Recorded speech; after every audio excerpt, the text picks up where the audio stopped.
Pour les besoins de l'adaptation cinématographique, certains détails ont dû être changés. Cependant, l'histoire qui suit est authentique. Et le déroulement est identique à la réalité.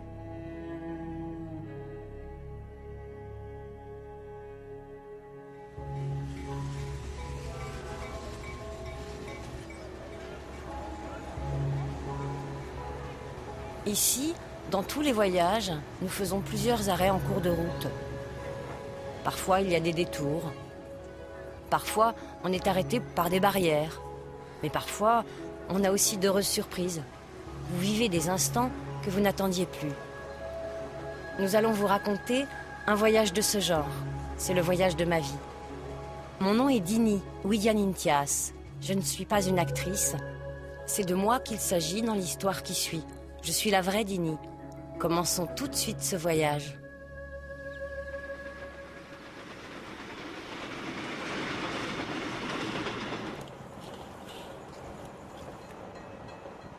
Tu as vu?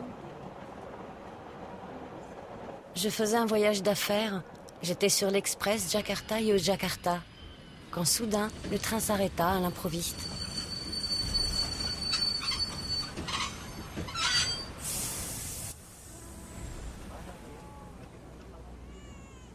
Qu'est-ce qui se passe encore? Est-ce que tu sais où nous nous trouvons? Non, mais on a passé la rivière. Excusez-moi, vous savez pourquoi on s'arrête? Ah non, je ne sais pas. Il y a peut-être des ennuis mécaniques, je vais demander. Et quand pourrez-vous nous le dire? Dès que j'aurai vu l'ingénieur, à plus tard. N'oubliez pas de me le dire. Ça va être long. On va passer la journée ici. Et sans climatisation, je parie. On n'aura plus d'air frais. On va mourir de chaleur. Qu'avez-vous aperçu? Pensez-vous qu'ils vont nous faire sortir ici, en pleine campagne? Figurez-vous. Quoi? Me figurer quoi? C'est par ici que je suis née. Oh, vraiment? Alors vous savez dans quel coin on est? Gombong. Gombong? Oh, c'est ennuyeux. Surtout que ma soeur m'attendait à la gare de Yogyakarta. À quelle heure on sera là? Si on y arrive. Où est passé ce contrôleur?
Faut quand même manger. Je veux pas. Non, je peux pas, j'ai envie de vomir. Sa famille est prévenue. Oui, on les a trouvés. On ira après. Vous êtes la famille de Tejo Kurniawan? Madame Tejo Kurniawan? Je suis Madame Tejo Kurniawan.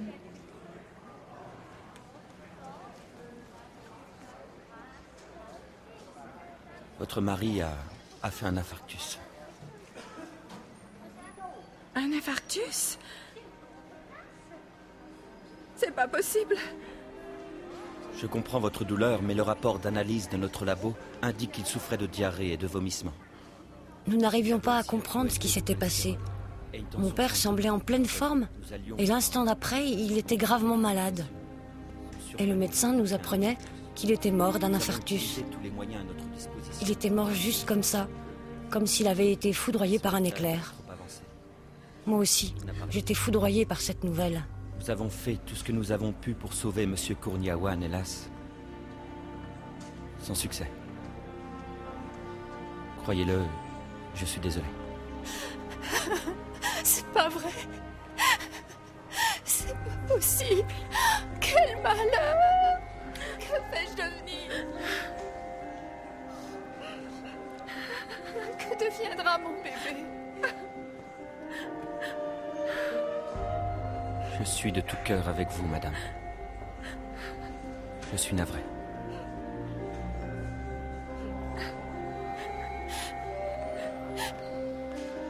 Ma pauvre petite, assieds-toi. Maman, c'est pas juste. Je peux pas accepter sa mort, je peux pas. Je sais pas ce que je vais devenir. Allons, Sundari.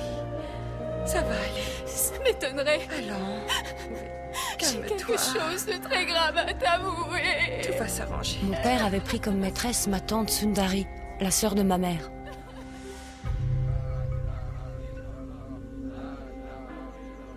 Elle était enceinte de 8 mois quand on porta mon père au cimetière.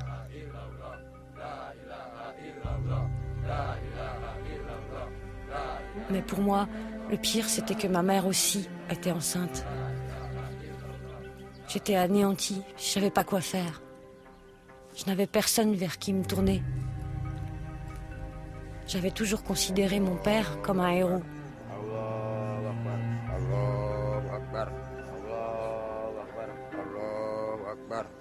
Mais ce jour-là, je lui en voulais. Je me sentais trompée.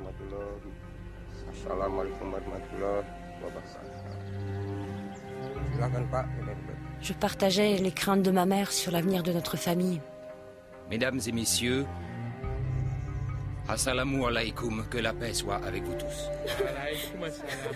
J'avais 12 ans. J'étais l'aînée de 5 enfants et bientôt 6, puisque ma mère était à nouveau enceinte.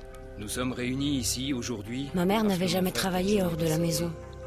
paix à son âme. Comment allions-nous pouvoir vivre? Mesdames et messieurs, s'il a fait du mal pendant sa vie, j'espère que vous lui pardonnerez. Je prendrai la responsabilité de tout ce qu'il a pu faire. Amen.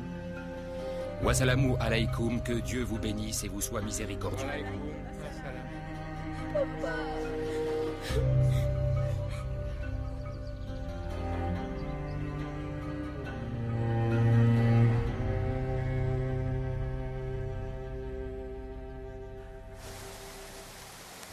Je suis persuadée que c'est ma tante Sundari qui souffrait le plus. À l'époque, ce n'est pas du tout ce que je pensais. À cause de sa liaison avec mon père, sa grossesse, tout le monde la reniait. Désespérée, elle quitta Gombong, mais elle ne savait pas où aller. Toutefois, j'ai donné des conseils très avisés à Wulandari. Lesquels, par exemple? Tout d'abord, je lui ai fait remarquer que l'avortement, dans son cas, était peut-être la solution. Il faut qu'elle soit réaliste, elle a déjà 5 enfants à éduquer. Elle doit réfléchir avec sa tête. Vous ne connaissez pas la dernière? Non, parle. On a découvert que Tedjo avait une seconde maîtresse. Une deuxième maîtresse? Oui, une couturière. Elle habite Bandung.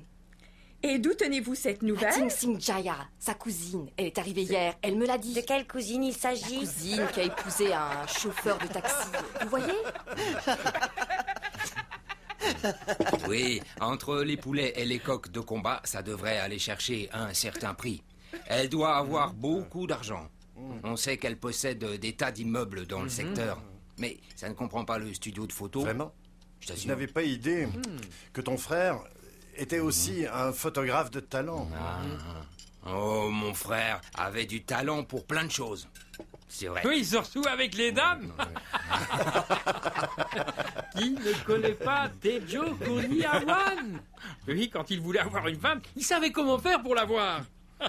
Ouais, on va voir ce qui va se passer avec sa famille maintenant. Oui, mais le plus triste, c'est Sundari. Je me demande ce qu'elle va devenir. Facile à deviner. Je parie qu'elle va venir très vite chez toi pour demander de l'aide. Elle peut pas faire autrement. À qui veux-tu qu'elle s'adresse à part toi? C'est pas à moi qu'elle viendra demander, c'est sûr. Oui, je suis tout à fait d'accord avec toi. Elle se présentera chez moi, c'est sûr. Cependant, si c'est ma femme qui lui ouvre, ce sera la fin, je pourrai rien faire.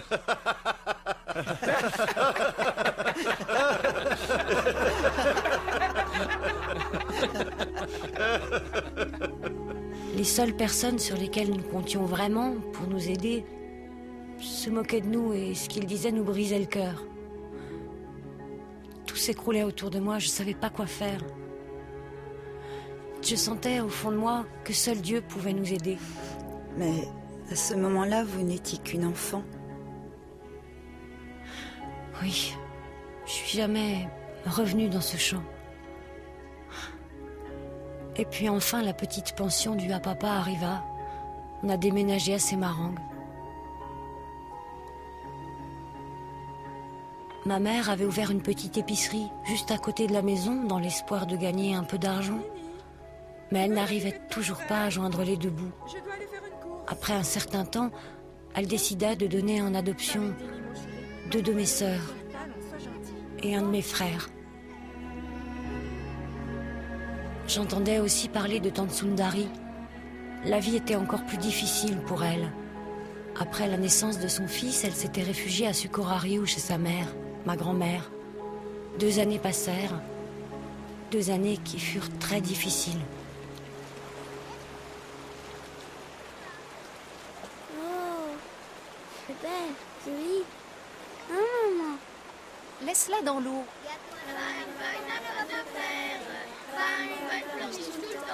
C'est pas vrai, arrêtez.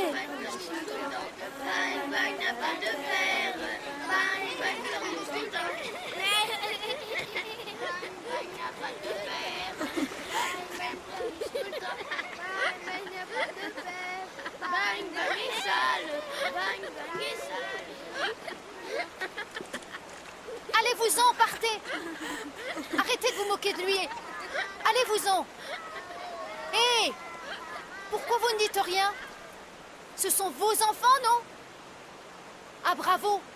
Je vois que c'est comme ça que vous élevez vos enfants. Ce sont vos enfants qui sont des bâtards, pas mon fils. Hé, c'est toi la seule responsable des problèmes que tu as, alors n'accuse pas les autres. Personne t'a demandé de venir dans cette ville.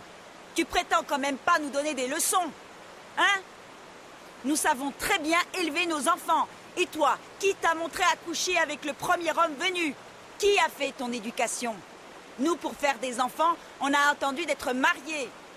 Toi, tu sais même pas qui est le père. J'en suis certaine. Tu sais même pas qui est le père de ton fils.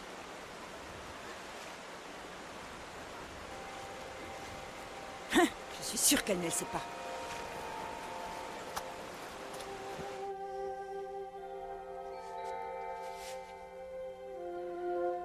Tante Sundari décida de quitter Socorariu avec Bambang. Comme elle n'avait nulle part où aller, elle est arrivée chez nous à Semarang. Je voulais pas qu'elle reste avec nous, mais ma mère, devant les supplications de sa sœur, accepta qu'elle vive sous notre toit. J'étais contre, car je trouvais que nous avions suffisamment d'ennuis comme ça.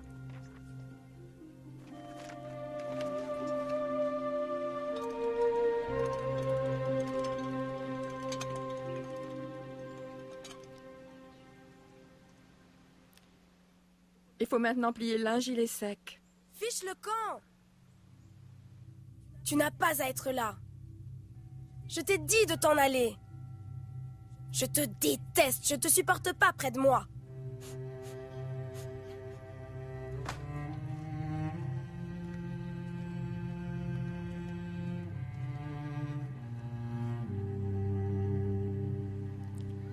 Remplis de nouveau le seau. Allons, ne t'inquiète pas pour Bam Bang. Dini est là, il le surveille.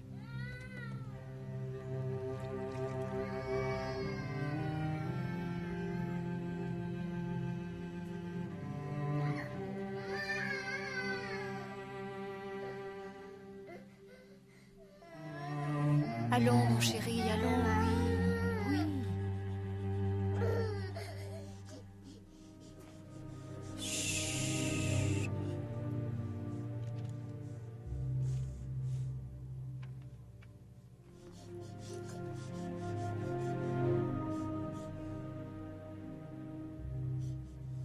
Comment oses-tu lire mon journal? De quel droit tu te permets de le lire? Faut me le rendre. Apporte-le-moi.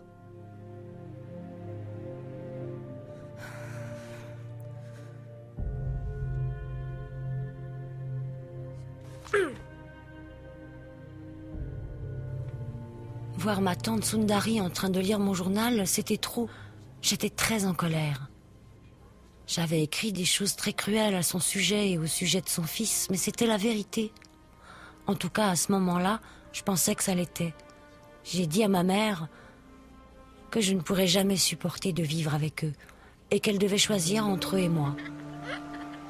J'étais contente de les voir repartir pour Sukoharu.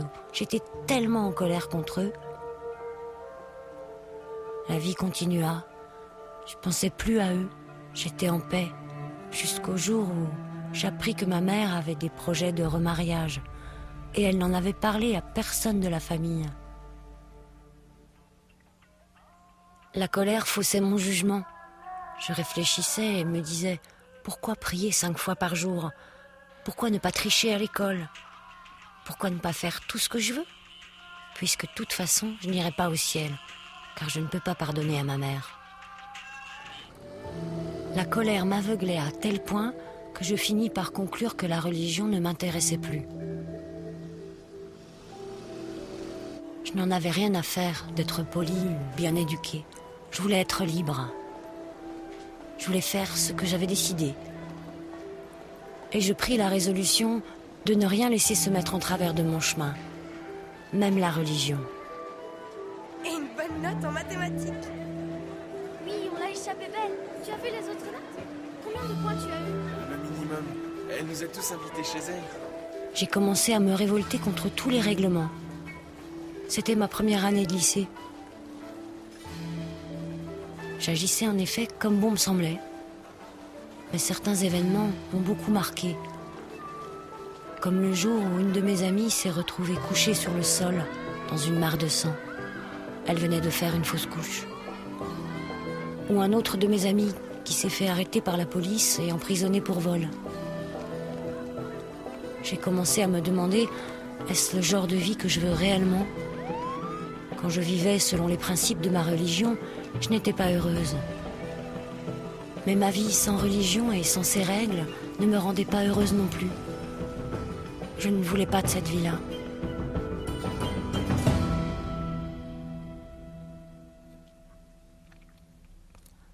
Le Ramadan arriva et je me suis tournée de nouveau vers ma religion. Je me suis remise à prier. J'ai lu les livres religieux. J'ai lu le Coran. Je ressentais sincèrement le désir profond de me rapprocher de Dieu. J'avais besoin de la paix qu'il pouvait m'apporter. Je cherchais cette paix.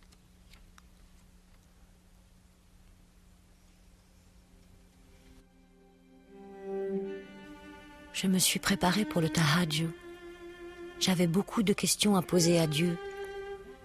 J'étais persuadée que pendant cette nuit-là, Dieu écouterait ma prière et qu'il me donnerait des réponses à mes questions. J'étais confiante, j'avais la foi.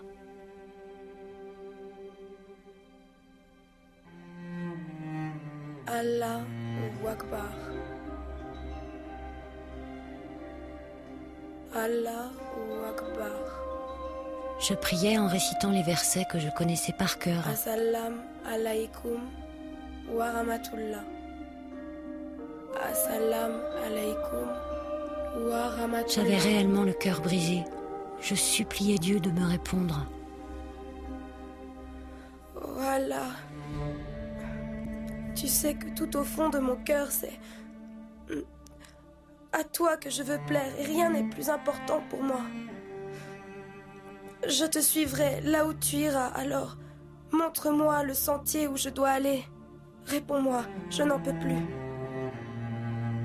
Je t'en prie, Si tu ne me montres pas le chemin que je dois suivre, ne me blâme pas des choix que je ferai dans les jours à venir.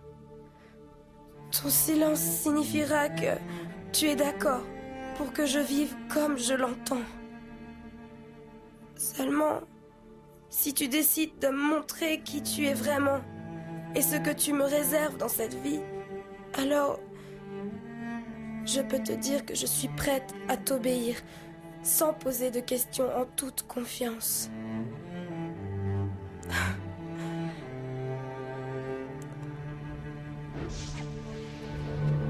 À cet instant, une lumière très vive apparut devant moi. Elle prit la forme d'une silhouette, un homme vêtu d'une robe blanche. Je ne pouvais pas distinguer les traits de son visage, mais sa présence était empreinte de calme et de sérénité. Soudain, sans savoir comment, j'ai compris que j'étais devant Aïza. Il m'a dit « Suis-moi ». Dini, viens Dini, suis-moi. J'étais très perplexe. Je me disais « Je suis musulmane. Comment puis-je te suivre ? Tu es celui qu'on appelle le Dieu des chrétiens, le Dieu des infidèles, ceux qui ne connaissent pas Allah. » Il attendait que je vienne à lui. Mon visage ruisselait de larmes et j'ai fini par lui dire « Oh Dieu, si c'est le chemin de la vérité, alors je veux bien te suivre. » Je ressentais en moi une paix jusqu'alors inconnue. Je l'ai vu sourire. Il s'est retourné et doucement, il s'est éloigné. Mais avant de disparaître, il m'a regardé.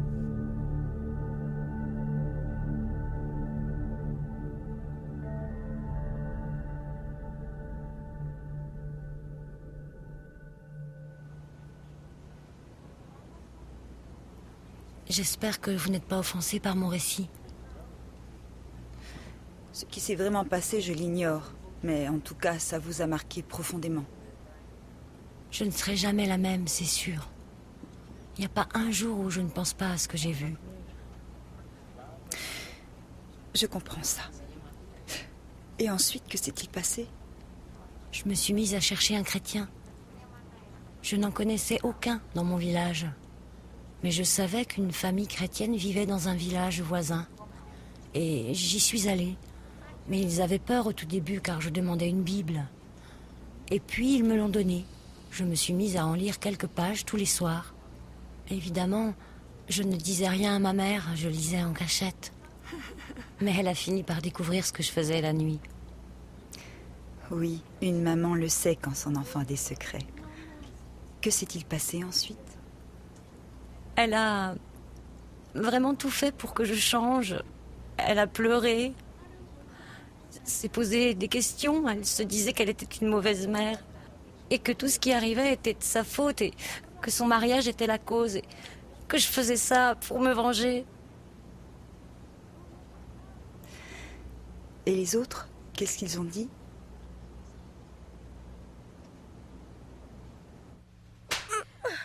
Tu es maudite!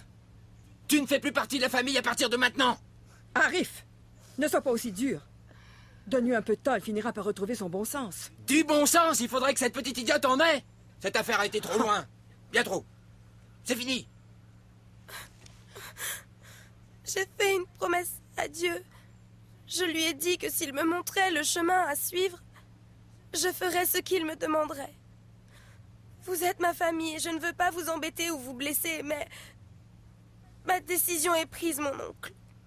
Dini, ta mère ainsi que moi-même avons aussi pris notre décision. On est musulmans et javanais, et en tant que tels, on ne peut pas élever nos enfants autrement qu'en acceptant entièrement nos devoirs. Notre responsabilité envers toi est sérieuse. Cependant, de ton côté, tu as le devoir d'obéir et de respecter tes parents. Si tu choisis de ne pas pratiquer la même religion, ça signifie que tu te prends en charge complètement. Pas seulement pour la religion, mais tu assumes aussi toutes les responsabilités financières. En résumé, tu fais ta vie. Tu comprends? Ça veut dire Que c'est toi qui devras trouver de l'argent pour tout. Tu ne devras rien attendre de nous. Tu paieras ta nourriture, tes frais scolaires, ton loyer. Faudra payer. Faudra que tu payes tout. Dini, ce que veut dire ton oncle, c'est que, à partir d'aujourd'hui, tu ne devras rien nous demander, d'accord? Ce sera moins facile de devoir compter que sur toi-même. Ta famille ne te soutiendra plus. C'est ta décision. Va préparer tes affaires et va-t'en.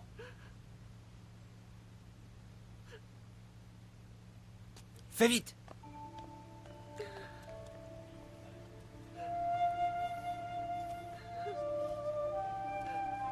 Allez, viens.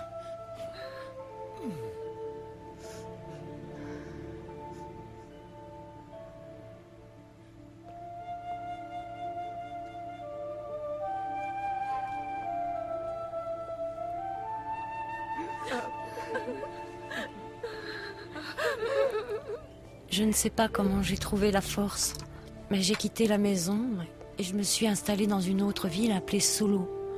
J'avais 16 ans.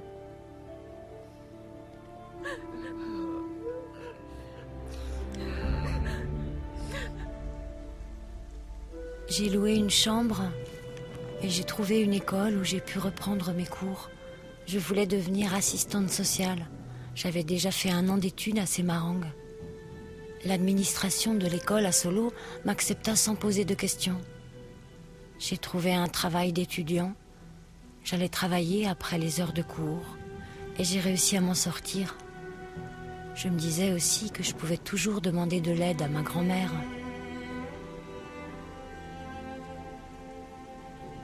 Je retournais à Semarang de temps en temps pour voir ma mère.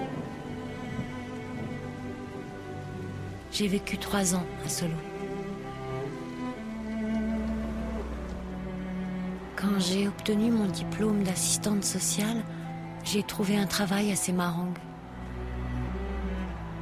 Je suis donc retournée à Semarang. Au début, c'était difficile. Et peu à peu, la vie a repris son cours normal.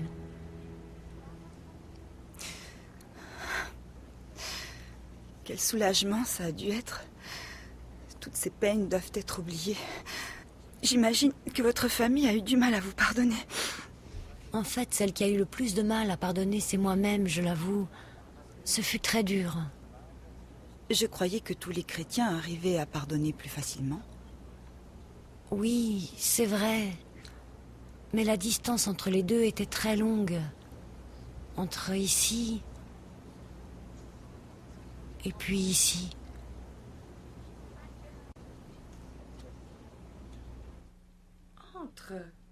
Entre donc. Assieds-toi. Non, non, ça va. Tu as l'air épuisée. Non, je suis surtout inquiète. Au sujet de Bam Bang? Oui, je croyais qu'en revenant habiter ici, Bang Bang changerait. Si tu le voyais maintenant, il reste assis des heures enfermé dans sa chambre où il flâne dans les rues. C'est mauvais, il faut qu'il trouve un travail. Oui, ça je le sais. Mais il n'a pas de formation et il ne trouve pas. Il ne sait rien faire. Tu sais bien qu'il n'a pas étudié, on n'en avait pas les moyens. Ça va aller, il va trouver quelque chose, c'est sûr. Viens, je vais te donner le plat que j'ai fait pour toi et pour Bam Bang.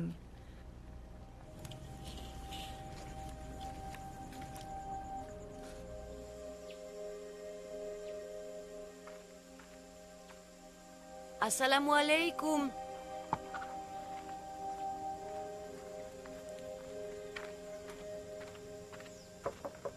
Assalamu alaikum. Wa alaykoum assalam. Bonjour, je suis Dini. Tu es Dini? Oui, je suis Dini. Ta mère est à la maison? Elle est là.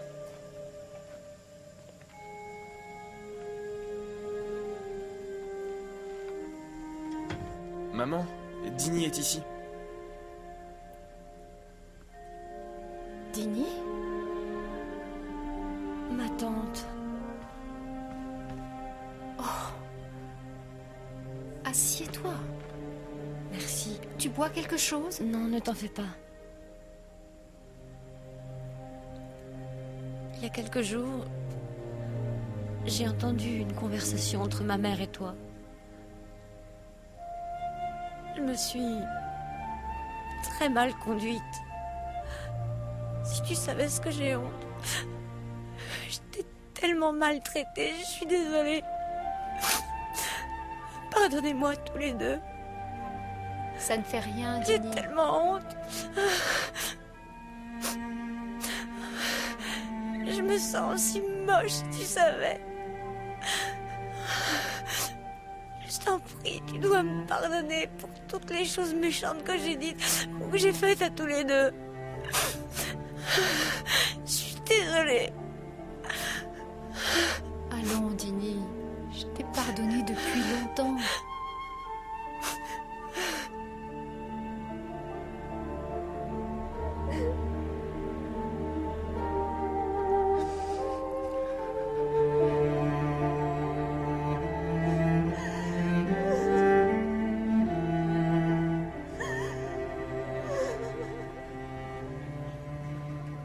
J'ai emmené Bang Bang à Jakarta. On a d'abord trouvé un endroit pour vivre. Ensuite, comme il voulait faire de la vente au marché, je lui ai avancé l'argent et il a payé un stock de chaussures. Et après moins de 4 mois, il était sorti d'affaires. Aujourd'hui, où est-il? Il est à Jakarta. Il va bien. Quand la fin est heureuse, je pleure toujours, c'est plus fort que moi. Oui, mais je n'ai pas fini, ça continue. Que s'est-il passé? La fin est encore mieux? Oui, une fin très heureuse. Il y avait une personne à qui je n'avais pas pardonné encore. Oui, ton oncle, celui qui t'a giflé. Si j'avais été là, il n'aurait pas levé la main sur toi. Non, lui, je lui avais pardonné depuis longtemps. C'est à mon père que je devais pardonner encore. Ton père? Mais il est mort quand tu étais une petite fille. En effet. Il m'a quittée, me laissant confuse et perplexe devant tant de questions. Et pleine d'amertume devant ses actions. Il m'a laissée avec des soucis trop graves pour une enfant. Mais tu lui as quand même pardonné depuis sa mort, non? Tu lui as pardonné il y a longtemps. Je viens de le faire.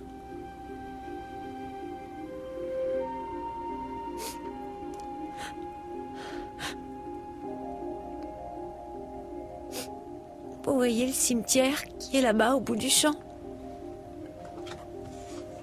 Oui, je le vois. Mon père a été enterré là. Et jusqu'à ce que ce train s'arrête, il y a quelques minutes, mon pardon était lui aussi enterré là, pendant de si nombreuses années. Oui, mais Dieu ne pouvait pas me laisser continuer à vivre de cette façon. Il est le Dieu d'amour, de pardon et de charité. Il nous apprend que si nous voulons que nos fautes soient pardonnées, nous devons d'abord accorder notre pardon à ceux qui nous ont fait souffrir.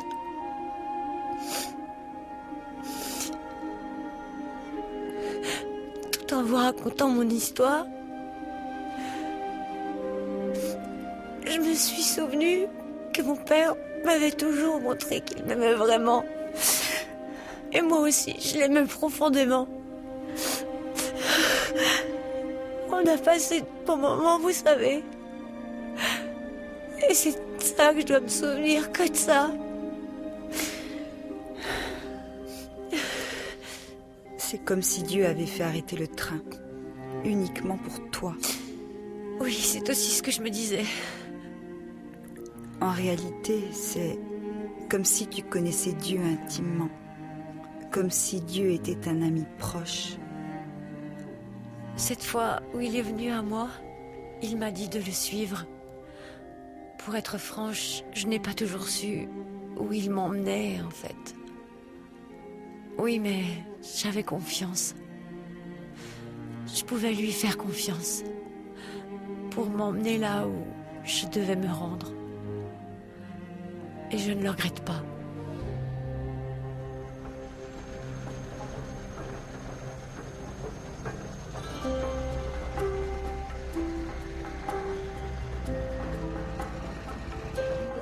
On dirait que le train avance.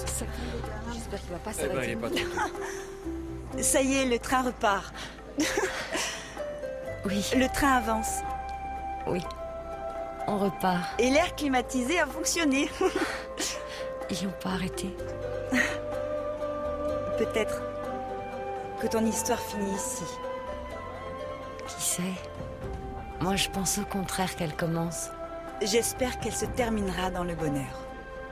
Ça, ma chère, ce sera à vous seul de me le dire.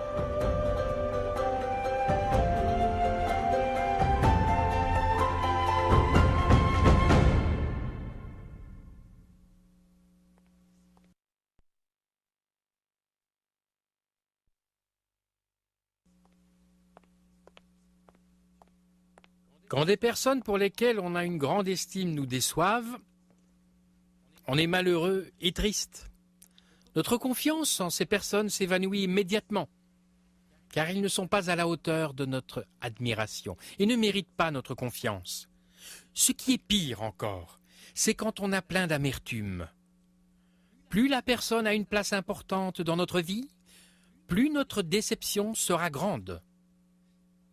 La jeune Dini, après ce qui lui est arrivé, en avait conclu qu'elle avait le droit d'être en colère et de ressentir de l'amertume envers ses parents, d'avoir de la colère contre sa tante Sundari, contre son demi-frère Bambang, et même contre Dieu. Il s'est produit ensuite une transformation remarquable. Elle a eu une vision du Seigneur Jésus, au moment même où elle cherchait la volonté de Dieu dans sa vie. Elle était déterminée et prête à suivre Jésus, là où il la conduirait. Il faut bien dire qu'en tant qu'êtres humains, nous ne pouvons pas tout comprendre. Le Seigneur Jésus est apparu dans sa chambre. Il a tendu la main vers elle et il a dit ces mots, « Suis-moi ». Aller à Jésus, c'est un premier pas merveilleux, mais la vie réelle de Dini, comme elle l'a raconté, où notre vie à tous est un voyage avec des détours, des cul-de-sac, des arrêts imprévus et plusieurs leçons en cours de route. Cependant, quand on a confiance en notre Seigneur Jésus, tout comme Dini, on le suit, quelle que soit la direction, et on fait tout ce qu'il demande. Pour Dini, les chemins empruntés ont été nombreux. Dans sa progression vers le christianisme, elle se rendit compte qu'un chemin particulier devait être parcouru de nombreuses fois. C'était le chemin du pardon. Ce chemin n'était pas facile à prendre. Mais Dini a réussi son voyage grâce à l'amour. Oui, l'amour, pour Dini, a été le moteur. Pas n'importe quel amour, mais l'amour qui vient de Dieu. Un amour inconditionnel. Dans le premier épître de l'apôtre Paul aux Corinthiens, au chapitre 13, il a écrit sur cet amour. Il commence par écrire que cet amour est bon et patient, qu'il n'est presque jamais en colère et ne se souvient pas du mal qu'on lui fait. Il espère et croit en toutes les choses. Il peut tout supporter, tout accepter. Cet amour est généreux. On peut toujours compter sur lui. C'est cette qualité d'amour que Dini cherchait même quand elle était révoltée. Elle en avait besoin de cet amour-là, quand sa famille l'avait renvoyée de chez elle parce qu'elle voulait devenir chrétienne. Elle en avait besoin pour pardonner à sa famille, principalement à son père disparu trop tôt, un père qu'elle vénérait. Chers frères et sœurs, vous voyez, c'est cet amour parfait que notre Père Céleste a pour vous. Il vous aime, tel que vous êtes. Quand Dini, en larmes, a supplié Dieu de lui montrer quel était le chemin, elle ne se doutait pas un instant que Jésus lui apparaîtrait dans une vision au cours de la nuit, où son amour la submergerait, où sa gloire se révélerait sans laisser de doute. C'est bien ce qui s'est passé. Jésus pourrait venir à vous dans un rêve ou dans une vision, mais le plus important est ceci. Dieu vous aime et il veut que vous deveniez son enfant par la foi en Jésus-Christ. Donc, que vous ayez eu ou non un rêve ou une vision, avec une apparition de Jésus, Votre foi en lui vous sauvera. Il désire vous voir entrer dans sa belle et grande famille chrétienne, afin que votre voyage sur terre, arrivant à sa toute fin, vous puissiez vivre avec lui au ciel pour toujours. Êtes-vous prêt à ouvrir votre cœur à Jésus tel qu'il l'a fait à Dini en son temps? Si vous voulez recevoir Jésus-Christ en tant que votre seul sauveur, veuillez dire ces mots avec moi, nous allons prier ensemble. Notre Seigneur, nous croyons en Jésus, nous acceptons Jésus-Christ. Comme notre Dieu est sauveur, nous croyons qu'il est ton Fils unique. Seigneur, pardonne-nous tous nos péchés et fais de nous tes enfants, nous le désirons. Merci. Au nom de Jésus, Amen. Vous venez de recevoir la vie éternelle en Dieu. Maintenant, vous êtes un de ses enfants. Gloire à Dieu.